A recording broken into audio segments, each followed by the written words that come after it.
একটা কথা ভালো করে মনে রাখুন, ১৬ই ডিসেম্বর ২০২৫ তারপর থেকে ফেসবুক শুরু করেছে বা করবে ফেসবুকের গোপনীয়তা বা প্রাইভেসি নীতিমালা। এখন আসলে আমাদের কি করণীয় বা ফেসবুক আমাদেরকে নিয়ে কী ভাবছে এই বিষয়টাই জানার জন্য আপনাদের মাঝে এসেছি। আপনারা ফেসবুকে কোন ভিডিও দেখছেন, কোন ছবিতে ক্লিক করছেন, কোন ভিডিওর রিয়াকশান দিচ্ছেন, কমেন্ট করছেন, এগুলো সবই কিন্তু ফেসবুক এআইয়ের মাধ্যমে আপনাকে বিশ্লেষণ করবেন। আপনি ফেসবুককে পরিচালনা করতে পারবেন না আর, ফেসবুকই আপনাকে পরিচালনা করবে, যেটা হয়ে থাকে কিন্তু আরও কঠোরভাবে।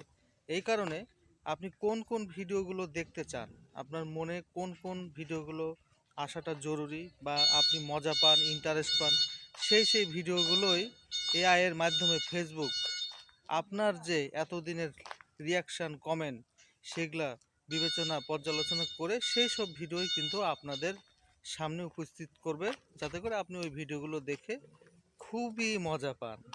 এছাড়াও আরও কিছু হয়তো বা আপডেট আছে, কারণ এখানে কোনটাতে কি রিয়াকশান দিচ্ছেন, কমেন্ট করছেন, সেগুলো কি উল্টাপাল্টা রিয়াকশান দিচ্ছেন বা অন্য উল্টাপাল্টা কমেন্ট করছেন কিনা, সেগুলো আপনারা কিন্তু ভালোভাবে যাচাই বাছাই করে সুন্দরভাবে কমেন্ট করেন। ওটারও ব্যবস্থা গ্রহণ করতে পারে কিন্তু ফেসবুক, কারণ ফেসবুকের সমস্ত আপডেটই কিন্তু ভালোর জন্যই, গ্রাহকের খারাপের জন্য কিন্তু হয় না তেমনটা।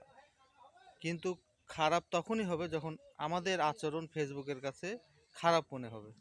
তো ভালো থাকবেন, আর ১৬ই ডিসেম্বরের পর থেকে কিন্তু নীতিমালা শুরু হয়ে যাবে, সেইভাবে কাজ করেন। ভালো থাকেন, সুস্থ থাকেন। আল্লাহ হাফেজ। আসসালামু আলাইকুম।